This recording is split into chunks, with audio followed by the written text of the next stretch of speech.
Hi. As you know, signal system is one of the important subjects in the GATE syllabus of electronics, electrical instrumentations. And in the entire signal system subjects, some basic mathematical operations very frequently we do, like addition, subtractions, integration, differentiation, etc. Very frequently we have to do. In any chapters, whenever you are using some properties, so you get more insight into the concepts if you have very good grip on these basic operations like integration, differentiations, addition, subtraction, etc.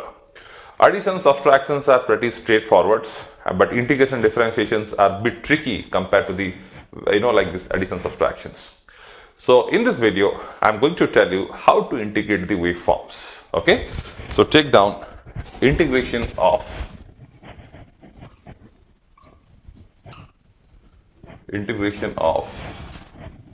various waveforms.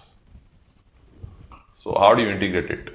So not only in signal system subjects, let it be networks, let it be control systems, and let it be analog electronics. In many subjects, even in communications, we make use of this integration and differentiation of this signal very frequently, right?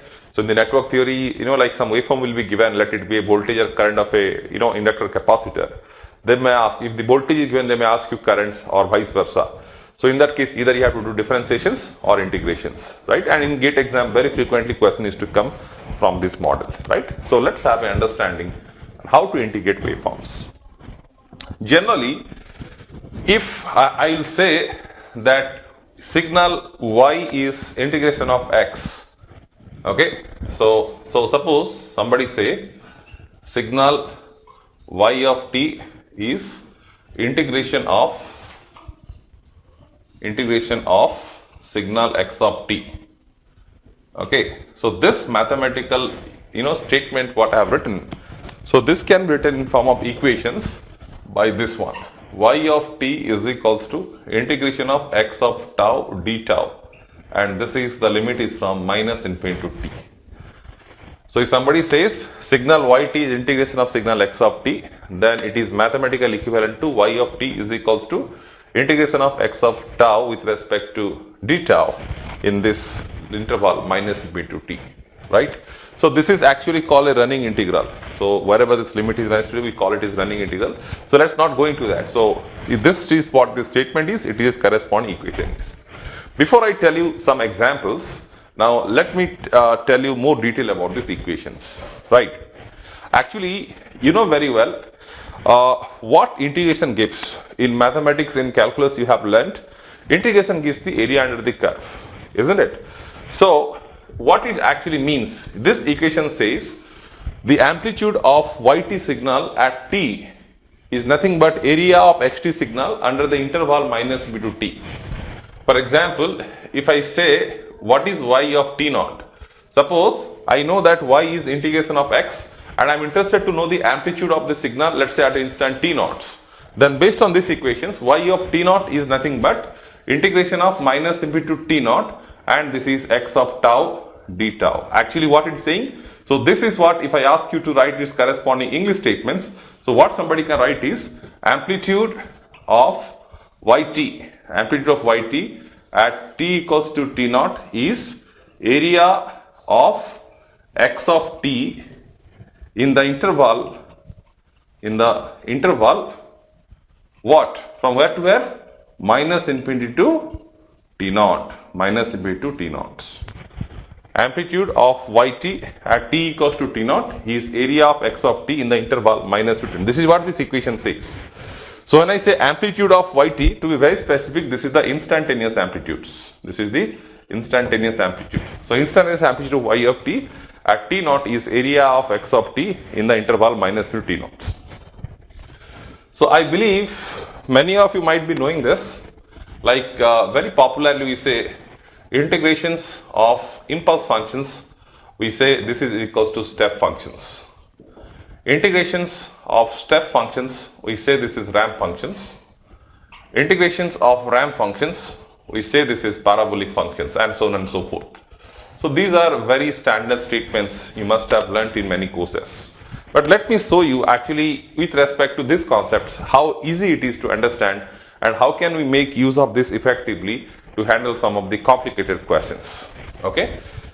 See, suppose if I ask you impulse functions, so impulse function delta t, if I take a unit impulse functions, so delta t functions look like this.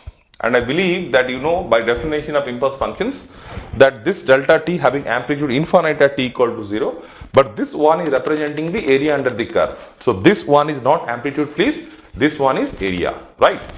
Now suppose somebody asks me, okay, you integrate this delta t. So if I say integrate this delta t, okay, so what actually it means, if I say integrate this delta t, actually this is what the statement, signal y of t is integration of signal x of t. So this is equivalent to writing these equations, okay. So that means what this is telling, if you integrate this, so we have to integrate this in a limit of minus to t. Suppose somebody asks me to integrate this, what I'll do is, so this is, let's say, whatever the signal, okay, we know that it will be coming step function u of t, but how it is coming, let us see. Suppose, so this is the u of t, okay, so suppose if I ask you, so if I am saying that this signal is integration of this signal, now if I ask you what is its amplitude at 0, so if I ask you what is amplitude at 0, then what you will get? So that is nothing but the area of this signal from the interval minus b to 0. That's what I am telling you. If I ask you what is y of t naught, this is the area of signal in the interval of minus b t naught. Because I know this signal is the integration of this signal. So the instantaneous amplitude of this signal at any instant is area of this signal from minus b to that time instant. So suppose if I ask you at t equal to 0 minus, just before 0, what is the amplitudes? So if I ask you at 0 minus, then this amplitude is nothing but area of this function till 0 minus. From where? From where to 0 minus? From minus to 0 minus. And from minus b to 0 minus, its amplitude is 0. So obviously it is 0. So it makes sense because for less than 0 everywhere it is 0. So it makes sense if I am saying that this function integration of this till 0, just before 0, it will be constantly 0. Indicating that why it is 0 if I ask you, it means the area of these functions at this point, you know, from minus p to this point is 0. That's why I am getting 0. Why this is 0? The area of this function from minus p to this point is 0. That's why I am getting this. Now if I ask you, what is the amplitude of this signal at 0 plus, just after 0? So if I ask you at just after 0, then this amplitude is nothing but area of this function just after 0. So if this is the point, this is corresponding point. So this amplitude will be area of this function till this point.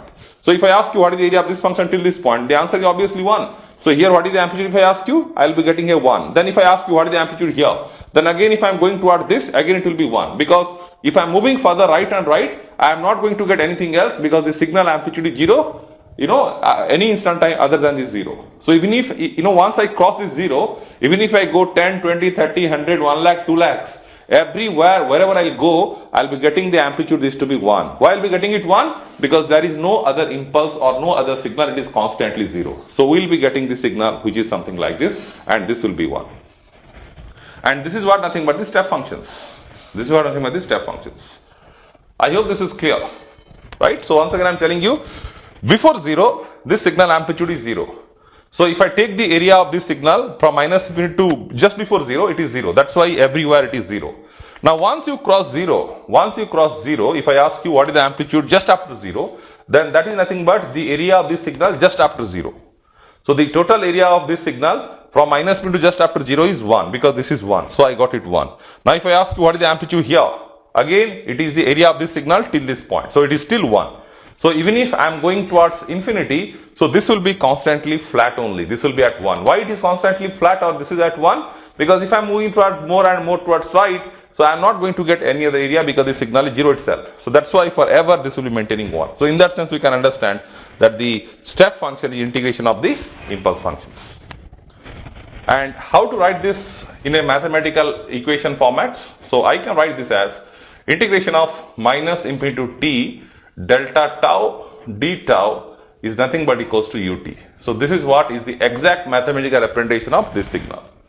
So how to interpret this equation? Suppose if I substitute here, what is u of 4 if I ask you? If I am substituting t equals to 4, it is minus b to 4 and this is delta tau d tau. So what it is telling? That amplitude of ut functions at t equals to 4 is area of impulse function from minus b to 4. If I ask this is minus infinity and this is somewhere let's say 4, what is the net area of this function minus 4? It is 1 itself. That's why u of 4 is 1. So once you are crossing t equal to 0, everywhere it will be 1 because this function is existing only at t equal to 0 and its area is 1. There afterwards, wherever you move, you are not going to find any variation. The amplitude will be constantly maintained at 1 only. So this is the explanation of the first statements. Now let me show you how we can make use of this, for the second cases. So integration of step signal, ramp signal. So if I ask you how to write this in form of equations, minus infinity to t, and this is u of tau d tau. So this function should be your ramp functions r of t. Now how do you prove it? So to prove it, so I am taking the ut functions. So this is what is my ut functions. Now my claim is that integrations of step functions is nothing but the ramp functions. Now if I am saying this signal is nothing but integration of this signal, how do you do this? So this is the time axis, this is the time axis. If I am saying that this signal will be integration of this signal, then how to do this? So this amplitude is 1, okay? It's a unit step function I have taken. So again, like the previous cases, if I ask you what is this signal amplitudes just before 0, so that will be nothing but if I consider any point. So if I know that this is integration of this, the amplitude of this signal at this point is net area of this signal till this point. So because this signal is 0 everywhere before 0, so no matter wherever I concentrate, if I take the area of this function from minus infinity to that point, it will be 0. So it makes sense, it will be definitely 0. Now suppose if I ask you what is, let's say this is t equals to 2 and this is t equals to 2. Suppose if I ask you what is the amplitude of this signal at t equals to 2. So that answer will be area of this function from minus p to 2. So from minus p to 2 if you take it, so this is what is the area. So this is a rectangular function, it is coming. So the area will be 2 into 1, this will be 2. So at t equals to 2 it will be 2. If I ask you what is this amplitude at t equals to 4, so it is nothing but the area of this function from minus p to 4. If you take the total area up to 4, then your answer will be 4 into 1, this will be 4. And it makes sense because this function is increasing, like this function is existing till t equals to infinity. So if I concentrate this at various time instant for increasing value of time, so every time I am going to get more and more amplitudes. Because if I ask you what is the amplitude of this signal at 6, then you have to take the area till 6. If I ask you at 10, you have to take the area till 10. So obviously if you are sliding this one more and more, so you are accumulating more and more area. And it makes sense, this waveform shape will be roughly something like this. So this amplitude should be 2, this amplitude should be 4, and so on and so forth. This is nothing but the ramp functions. So let's say if I ask you what is the amplitude of this signal at t equal to 6, then it should be definitely equal to 6. And how do I say this? Because I know this function is integration of these functions, then at t equal to 6, the instantaneous amplitude of this signal at t equal to 6 is nothing but area of this signal till t equals to 6. So till t equal to 6, what is the area? 6 into 1 is 6. That's why it is 6, and so on and so forth. Okay, I hope this is clear. So this is the justification of these statements. And we can write this as minus b to t, and this is r of tau d tau is nothing but parabolic signal. Now what is this parabolic signal? This parabolic signal nothing but it is t square by 2, and this is ut. This is called the unit parabolic signal, right? So again you can also verify this from again with respect to similar logic. So you can take the ramp functions and you have to integrate this to get the corresponding function. So this is what my r of t, I will be telling that this is my p of t if I integrate this. So this is 0, let's say this is 1, okay, and if you take this is 1 and 2, 3 and so on and so forth, okay. So again you can do the same analysis. Like for example, if I ask you what is this amplitudes at t equals to 1, what is amplitude at t equals to 1, and it's a unit ramp function I have taken, its slope is 1. Slope is 1 means at t equals to 1, this is also 1. So if I ask you what is this amplitude at t equals to 1, okay, then this answer will be area of this function till t equals to 1. What is the area of this function till t equals to 1? It is half into base into height. So you get here 0.5. So this is, let's say, 0.5.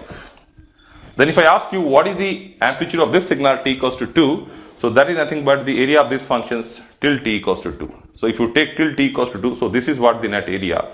So in this case the area will be half into base into how much you get. So you'll get this is 2. Half, base is 2, and height this will be 2, because slope is 1 means at t equals to 2 it will be 2. So how much you get? So here you get 2. So here you get it is 2. So you get like this. And similarly, if you take various points and if you join them in freehand, so the curve will look something like this. And this variations is nothing but your t square by 2 ut. So you can check it out. If you substitute here 1, how much you get? You get 1 square by 2. So that is 0.5. If you substitute here 2 square by 2, that is nothing but your 2. and so on and so forth. So this is how can we interpret the integrations based on the area concepts. Hope this concept is clear to you. Now let me take some particular waveforms and let us see how to integrate them. Okay. Once again I am telling you as a summary points. So integrations can be visualized with respect to area concepts. So that is more handy to handle the situations. So what I can say is if y is integration of x, then the instantaneous amplitude of yt signal at t naught is area of x of t signal from minus b to t naught. So anyway, if you know this signal is integration of this signal, if somebody asks you what is the amplitude of this signal at this point, so that amplitude will be area of this signal from minus b to that corresponding points. You only keep this point in mind, then most of the integration problem, at least whatever you deal in this particular signal system, you are not going to face any difficulties. And in the GATE exam, more or less directly or indirectly, even if not in signal, in other subject also, they used to ask the questions very frequently. Let us see application of these concepts by taking some examples. So these are some of the very well-known results I have just written, so which most of you might be knowing it. So but the interpretation of what I have given, that is what is important and you should learn that. Now in the next video, I am going to tell you certain questions and how do we actually integrate various waveforms. Thank you.